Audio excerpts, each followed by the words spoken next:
오늘 제가 정말 오랜만에 또 한글 선교를 하게 되었습니다. 영어 설교도 여호와 이레로 하나님만 바라보며 믿음으로 감당하고 있는데 한글로 하는 설교는 저를 정말 초조하게 하고 불안하게 하는 정말 큰 능력이 있습니다. 그렇지 않아도 월요일 밤에 꿈을 꿨는데요. 이 한국으로 가는 비행기를 타러 이 시타 공항에 도착했는데요. 비행기 타기 전 30분 전에 여권을 빠뜨리고 온 것을 발견한 것입니다. 그래서 새벽에 일어나서 보니 꿈이더라고요. 하여튼 뭔가 좀 불안해서 그랬나 봅니다. 그래도 이 시간 기도한 대로 하나님의 능력과 하나님의 말씀이 더 드러나는 시간이 되기를 주님의 이름으로 축원합니다. 아멘. 먼저 오늘 본문 말씀을 같이 살펴보겠습니다. 아마 성경 공부, 특히 창세기를 좋아하시는 분들은 오늘 이 본문 말씀을 이미 잘 알고 계실 거라 믿습니다. 저는 개인적으로 창세기를 참 좋아하는데요, 다른 성경보다. 아마 그 이유는 여러 가지가 있겠지만 이 창세기에서 볼 수 있는 인간의 여러한 모습들과 그럼에도 불구하고 인내하시고 더 많은 사람들을 구원하기 위해 포기하지 않으시고 열심히 노력하시는 이 하나님의 사랑과 은혜가 잘 배어 있기 때문인지 아닌가 싶습니다. 또 다른 창세기의 진미는요, 창세기 안에 이 하나님의 복음의 진수가 나타나 있기 때문입니다. 하나님의 복음은 이미 창세기에서, 특히 창세기 3장 15절을 비롯해 그 복음의 사역이 이미 시작되었고 예수 그리스도 안에서 다 완성되어졌습니다. 그러니까 구약의 복음의 성취와 또 완성이 되시는 그리스도를 바라보며 그 귀하고 이 신비스러운 복음을 향한 표적들이 여러 부분에서 때로는 직접적으로 아니면 간접적으로 잘 표현되어 있습니다. 마찬가지로 오늘 저와 같이 보실 본문 말씀도 사실 구약의 말씀이지만 에서와 야곱의 말씀이지만 하나님의 복음에 관한 이야기입니다. 그럼 한번 같이 들여다 보실까요? 오늘 본문 말씀은 이삭의 아들 야곱과 에서가 야복강 나루에서 만나는 장면입니다. 야곱은 이 야복강을 건너기 전에 다시 만날 그의 형님 에서죠.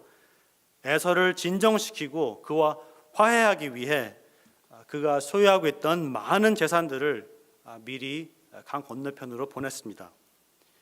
우리가 읽지 않은 32장 말씀에 나오는데요, 암염소 200마리, 숫염소 20마리, 양 200마리 등 총 550마리의 가축, 그 당시 그가 가지고 있던 재산을 많이 떼어서 형 에서에게 미리 보냅니다. 그래도 얼마나 두려웠든지 그는 여호와 하나님께 간절히 기도합니다. 주여, 나를 도와주소서.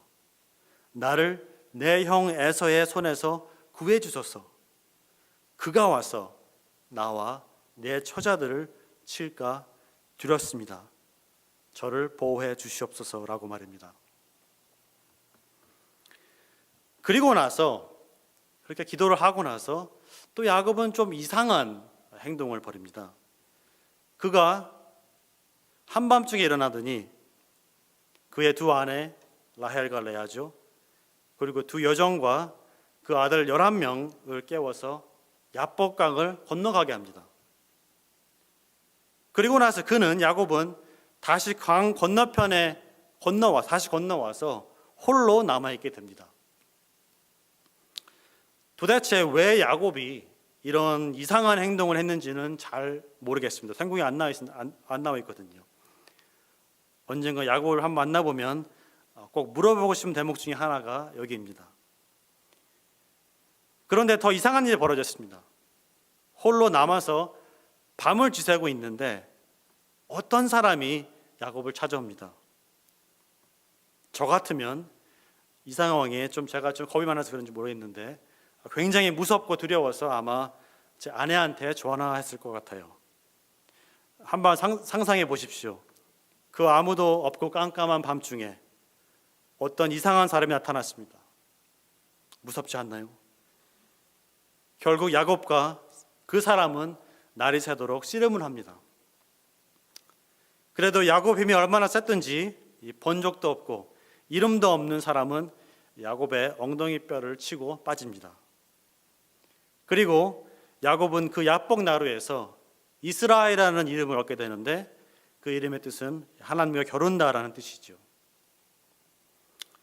그리고 나서 그 야복강 나루, 하나님의 사람이죠. 하나님과 사람과 투쟁하고 겨룬 그 야복강 나루를 브니엘이라고 명하였는데 그 이유는 그가 하나님의 얼굴을 보고도 살아남았다라는 고백에서 나오는 이름입니다. 직역하면 브니엘은 하나님의 얼굴이라는 뜻입니다. 하나님의 얼굴을 본다라는 게 무슨 말일까요? 왜 야곱은 그 사람과 투쟁한 것을 하나님의 얼굴을 보았다라고 표현했을까요? 먼저 우리 일상생활에서 한번 그 의미를 좀 찾아보겠습니다. 우리는 다른 사람의 얼굴을 보게 됨으로써 그 사람의 생각과 이 감정과 이 마음속에 있는 것들을 더 잘 이해할 수 있게 됩니다. 아무리 전화 통화를 많이 하고 이 카톡으로 메시지를 전달하고 이메일로 뜻을 전해도 서로 직접 만나서 마주보고 앉아서 대화하는 것만큼 못합니다. 아무리 테크놀로지 IT가 발달해서 줌 미팅을 많이 한다 해도 이 사랑하는 사람들과 같은 방에 앉아서 서로 마주보며 같은 시간과 공간에서 이 삶을 나누는, 교제를 나누는 시간만큼 귀한 게 없는 것 같습니다. 우리는 지난 몇 개월 동안 이 부분을 절실히 깨닫고 있지요. 이 한국말에 용서라는 말이 있지요. 용서. 저는 솔직히 이 한자를 잘 모릅니다. 중학교 때 조금 배운 게 전부인데 제 이름 그냥 한문을 몇 자 쓰는 게 다인데요. 한문을 쓰다 보면 참 좋은 의미가 있는 것 같아요. 특히 용서해라는 한자에 의미가 있습니다. 용서의 용은 얼굴용이고 이 선은 마음을 같이 한다는 의미가 있습니다. 나한테 나쁜 짓 하고 죄 지은 사람을 여러분들은 어떻게 생각하는지요? 일단 H마트에서 마주치기 싫죠. 그리고 그 사람 꼴도 보기 싫지 않나요? 여기서 이 고유 한글인 꼴은 사실 얼굴에서 나온 말입니다. 그런데 그 얼굴을 보기도 그 꼴도 보기 싫은 사람을 용서하려면 일단 그 사람의 얼굴을 다시 대면하고 그의 마음을 헤아려 보고 그를 다시 받아들이는 데부터 시작해야 됩니다. 그렇죠? 아무리 내 마음속에서 과거를 잊어버리고 그 사람을 용서했다 하더라도 그 사람의 얼굴을 다시 볼 때까지는 사실 우리는 우리 마음속에 진정으로 용서하는 게 아닙니다. 용서했다고 가정했을 뿐이지 우리가 그 얼굴을 다시 볼 때까지 우리의 여정은 끝난 게 아닙니다.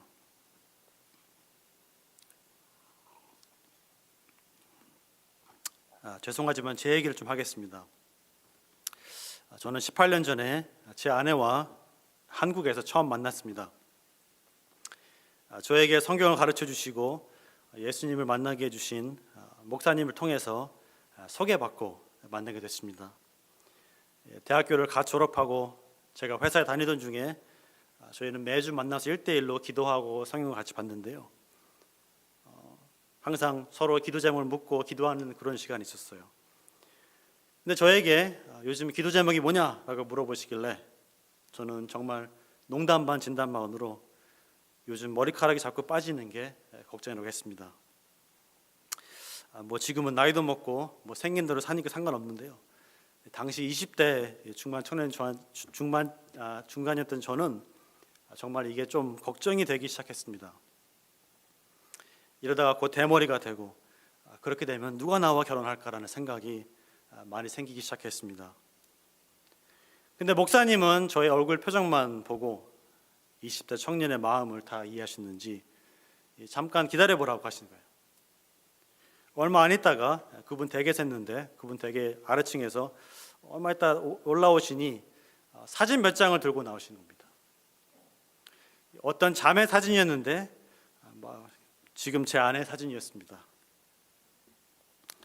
근데 제 아내는 그때 대전에 있는 자매 교회에서 일하고 있었는데요. 제 목사님이 그 교회를 들리시면서 방문할 때마다 성실하고 신실하게 일하고 있는 제 아내를 좋게 좀 보고 있었던 것 같습니다. 그리고 지금까지 잊혀지지 않는 말씀하셨는데 제 아내의 얼굴이 꼭 제 얼굴을 보는 것 같다라는 것입니다. 어쨌든 머리가 다 빠지기 전에 뭔가 일을 빨리 진행해야 된다는 마음이 급해진 저는 일단 빨리 교제 나누고 보자 하는 마음으로 이메일을 좀 주고받았습니다. 시간 될 때마다 채팅도 하며 서로 많이 알아나갔습니다.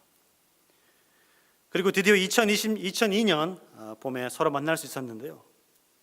서로 만나보니 그때 제 목사님이 왜 그렇게 저한테 그런 말씀하셨는지 좀 알 수 있었습니다. 머리털 나고 처음 만나는 사람이었는데 왠지 모르게 어디서 많이 본 사람 같기도 하고 마음이 너무 편하고 불편한 것이 전혀 없었습니다. 그리고 그 보고 싶었던 얼굴을 보게 되어 서로도 많은 것을 나누고 이해하게 되었습니다. 오늘 본문에서 아마 야곱도 이런 비슷한 생각을 하지 않았나 싶습니다. 그가 브니엘에서 그 사람과 밤새도록 씨름을 하고 나서 하나님의 얼굴을 보았다고 고백한 것은 그가 그의 여호와 하나님을 더 가까이 대하고 더 깊고 친밀하게 이해할 수 있었기 때문입니다. 대충 두 가지로 정리해 볼 수 있을 것 같은데요. 첫 번째로 야곱은 하나님이 전능하시라는 분이라는 것을 직접 체험했습니다. 그 하나님의 사람이 야곱의 허벅지 뼈를 쳤을 뿐인데 야곱은 그 뒤로 평생 절뚝거리며 살아야 했습니다. 그래서 이런 하나님의 능력을 체험한 야곱은 하나님의 얼굴을 보았다고 고백합니다. 두 번째로 야곱은 하나님이 은혜로우시고 자비하신 분이라는 것을 체험했습니다. 하나님은 분명 야곱을 힘으로 이기고 갈 수 있었음에도 불구하고 그렇게 하지 않았습니다. 오히려 저주시고 야곱이 원하는 바대로 야곱을 축복해 주었습니다. 저주시는 하나님은 결코 약하거나 인간과 타협하시는 하나님이 아닙니다. 하나님의 영원하신 속성과 변하지 않는 사랑과 선하심과 인자하심이 너무나 강력하고 인간의 한계를 초월하기 때문에 자비로우신 하나님은 처음부터 끝까지 하나님의 백성들을 포기하지 않으시고 찾으십니다. 바꾸어 말해 하나님이 보시기에 죄인된 야곱의 경우에도 하나님은 그를 포기하지 않으시고 그와 함께 하여 주셨습니다.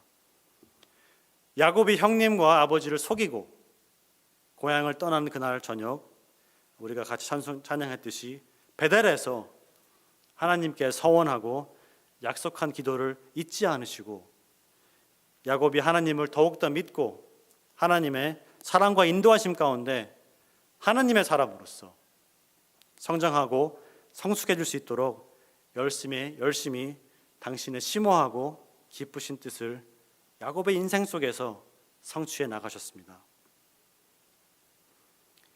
그리고 그날 저녁 홀로 야곱은 야복강 나루터에서 이런 하나님의 얼굴을 보게 되었고 이 하나님을 더욱더 깊이 알게 되었습니다. 그런데 야곱에게는 아직도 한 가지 풀지 못한 인생의 숙제가 남아 있었습니다. 그 야복강을 건너서 해결해야 할 문제가 있었습니다. 바로 20년 넘도록 만나고 싶지 않았던 그의 형 에서를 대면해야 하는 것이었습니다.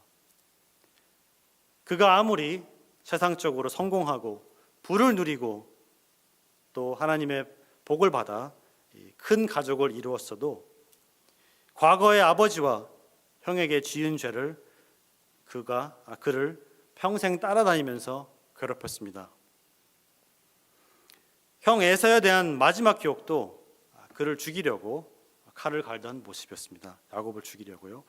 창세기 27장에 잘 기록되어 있는데요.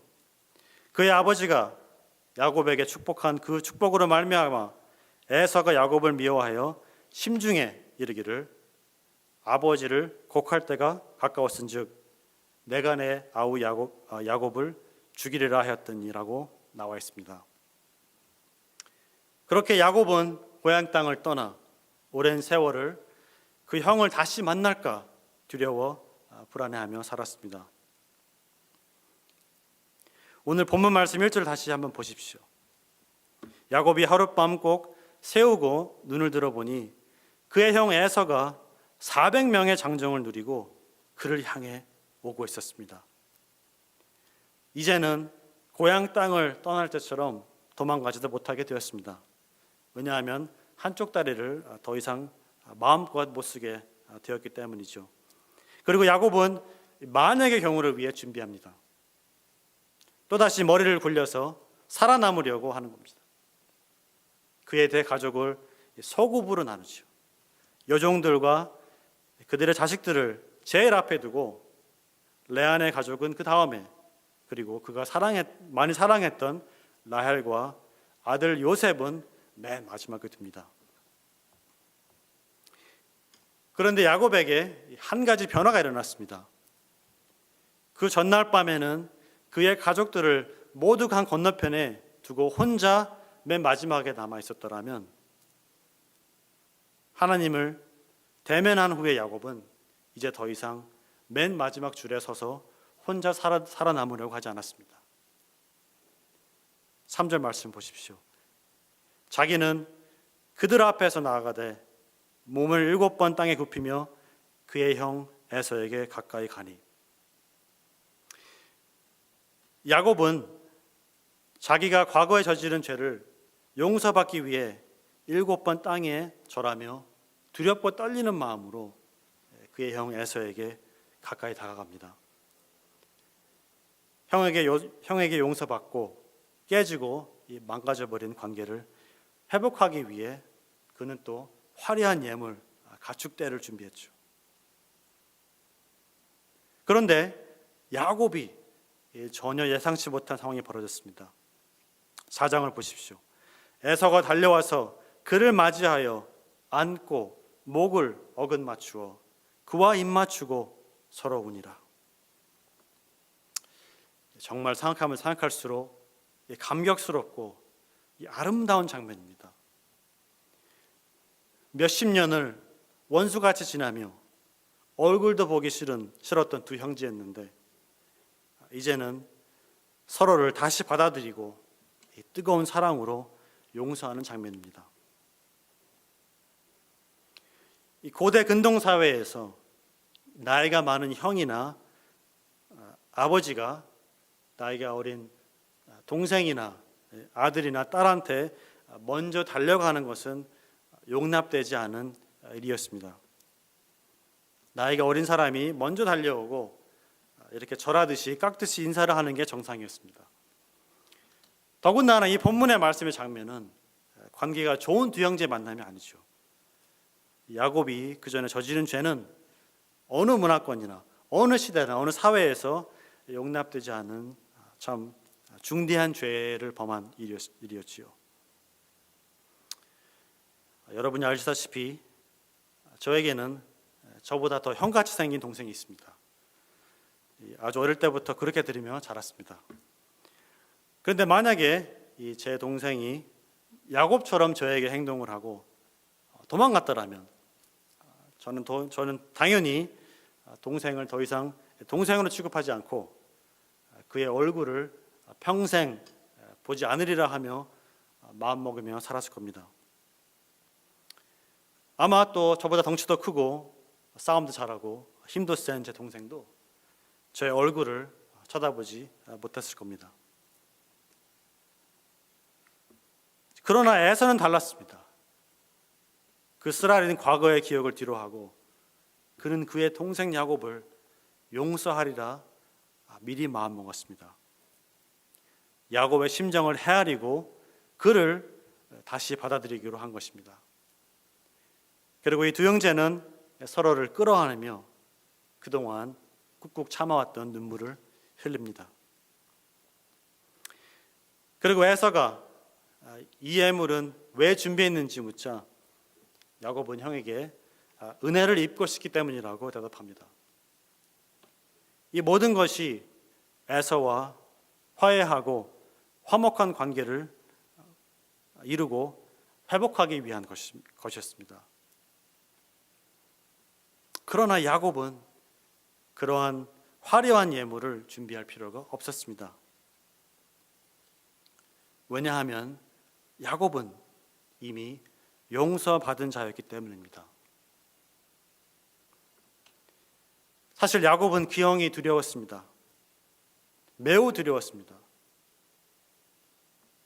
그러나 야복 강가에서 그는 형을 다시 알게 되었는데 바로 에서가 은혜스럽고 자비스러운 사람이었다는 것을 다시 깨닫게 되었습니다. 형 에서는 자격 없는 야곱을 아무런 조건 없이 용서하고 마음이 같아지고 다시 받아줄 준비가 이미 되어 있었던 것입니다. 그래서 야곱은 10절 하반부에서 이렇게 고백합니다. 내가 형님의 얼굴을 배운즉 하나님의 얼굴을 본 것 같사오며 형님도 나를 기뻐하심이라.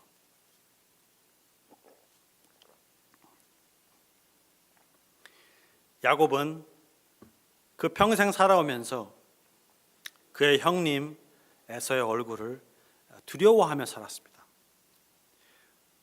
아무리 피하고 도망가고 싶어도 그의 죄의 무게가 그를 짓눌렀고 야곱은 언젠가는 형님을 대면해야 하고 용서를 구해야 할 것을 알며 그동안 살아왔습니다.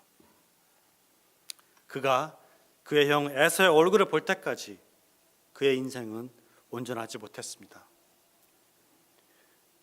그런데 야곱이 형 에서의 얼굴을 다시 마주 보았을 때 그 얼굴은 그가 생각했던 얼굴이 아니었습니다.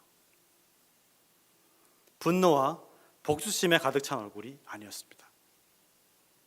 그 얼굴은 은혜와 사랑과 자비가 가득 찬 얼굴이었습니다. 정죄와 비난과 형벌의 얼굴이 아니었습니다. 노하기를 더디하고 인자와 진실이 많은 얼굴이었습니다. 잃어버린 양들을 모두 찾기 위해 열심히 찾아다니시고 먼저 불러주시는 하나님의 얼굴을 보는 것 같았습니다. 거룩하시고 의로우시지만 죄인들을 용서해 주시고 치유해 주시고 다시 받아주시는 하나님의 얼굴을 보는 것 같았습니다. 죄에 대한 죄값을 요구하지 않으시고 우리와 같이 자격 없는 자들을 죄값을 직접 치르기 위해 이 땅에 오셔서 기꺼이 목숨을 버리신 하나님의 얼굴을 보는 것 같았습니다. 이 세상을 이처럼 사랑하사 우리에게 그의 독생자를 주신 하나님의 얼굴을 보는 것 같았습니다. 여러분과 저는 어디에서 이런 영광스럽고 아름다운 하나님의 얼굴을 볼 수 있을까요? 어디에서 당신의 양을 위해 목숨을 버리신 하나님의 얼굴을 볼 수 있을까요? 어디에서 죄인들을 용서하시고 뜨거운 눈물로 다시 끌어안아 주시는 하나님의 얼굴을 볼 수 있을까요? 우리 주 예수 그리스도의 십자가에서 여러분과 저는 하나님의 얼굴을 볼 수 있습니다.